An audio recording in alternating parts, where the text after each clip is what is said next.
is Susan Perez, and today I'm going to be talking to you about psychiatric facilities. Have you ever wondered why in California there's a large population of homelessness, or why it takes so long to be seen in an emergency room? Well, my thesis is that there's a controversy over building more psychiatric facilities in the U.S., more specifically in the major cities in California, between those who think we should and those who think that we should not. First, I will talk to you about why we need more psychiatric facilities in the U.S., more specifically in the major cities in California. There's a massive amount of people that struggle with mental illnesses every day. It's especially prominent in the homeless population and our youth.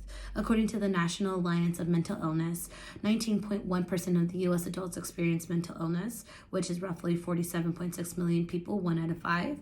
16.5% of the U.S. youth ages 6 to 17 experienced mental illness in 2016, so 7.7 million people, and suicide is the second leading cause of death between ages 10 to 35.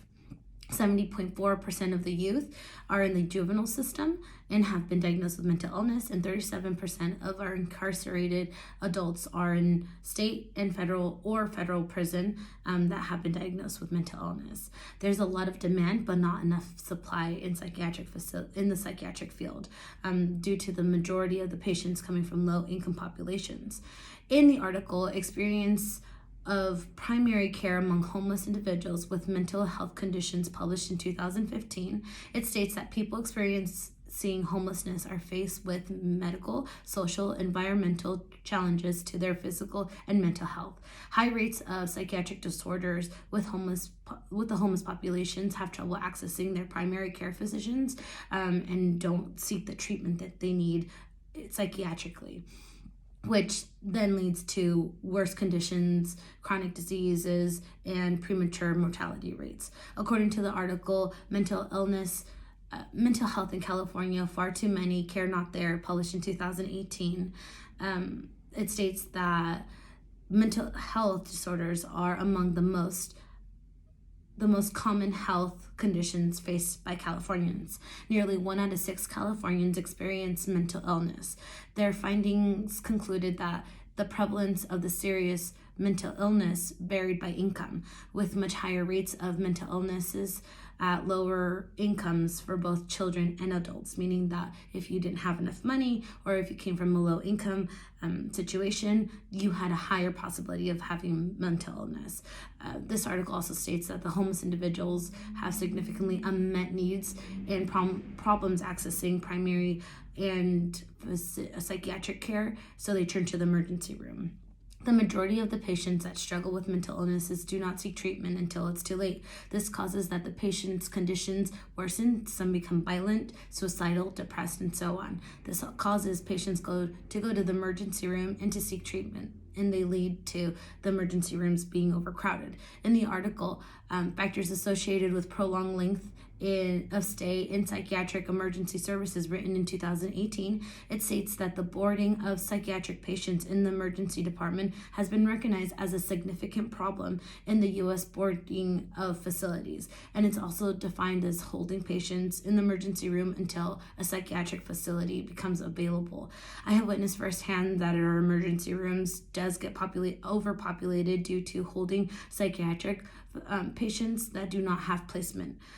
In the article written in 2019, some of the homeless mentally ill should be treated involuntarily. It states that about 1,000 people in the U.S. are murdered by severely mentally ill people who are not receiving treatment. Now, transitioning to my second main point, I will discuss why individuals do not want to build psychiatric facilities here in the U.S., more specifically in the major cities of California.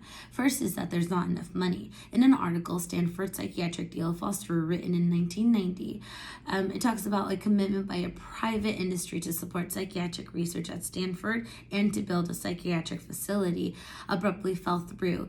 They concluded that there isn't going to be enough profit, thus leading to a problem in the economy. Secondly, cities do not want to build psychiatric facilities because they do not want a higher population of homelessness in their community, and then they're afraid that it will lead to crime. In the article, Why Californians Keep Making Homelessness Worse, written in 2019, it discusses specifically on Los Angeles. It talks about Skid Row and how patients that get released from the psych facility that they're at just go back to where they started, which is back on the streets. And thirdly, some members of legislation and politicians believe that more mentally ill patients should go to jail and prisons rather than go to hospitals. In the article, Ben Carson is likely incapable and unwilling to help out homeless youth, written in 2017. He refers as homelessness being a choice and they should face the appropriate punishment.